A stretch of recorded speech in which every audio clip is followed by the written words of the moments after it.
Let's talk about obesity and VA claims.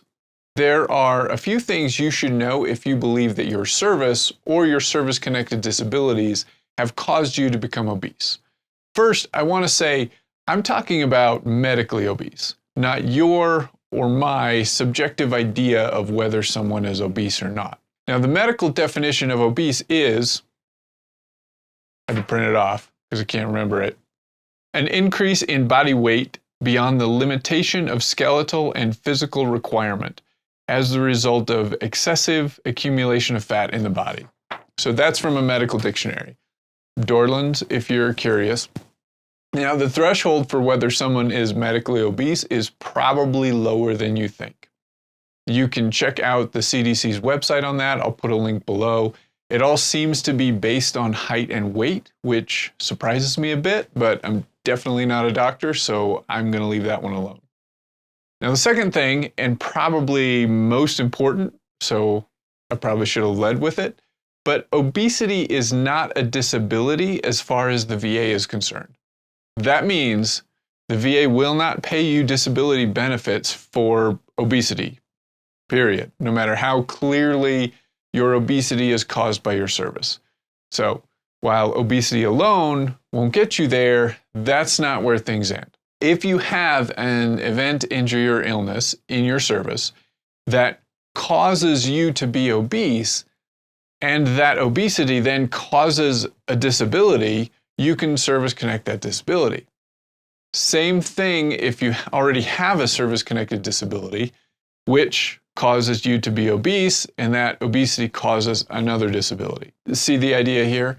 The rule is that while obesity is not a disability in and of itself, it can be an intermediate step to another disability. To give an example, let's say we have a veteran with service-connected PTSD. And because of that PTSD, the veteran self-medicated for years, and he has a serious problem with alcohol. And those two things have caused him to be obese. Or maybe just the PTSD alone has caused him to be obese. But anyway, because of the PTSD, alcoholism, and obesity, the veteran has sleep apnea. Now, I didn't mean to turn this into a sleep apnea video or a PTSD video, but I will say that this veteran should claim sleep apnea secondary to PTSD.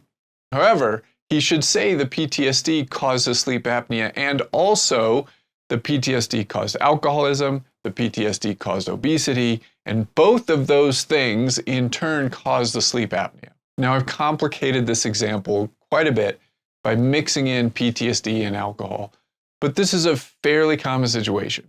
And that leads me to another point. If you are trying to use obesity as an intermediate step, you still have to line up solid medical evidence.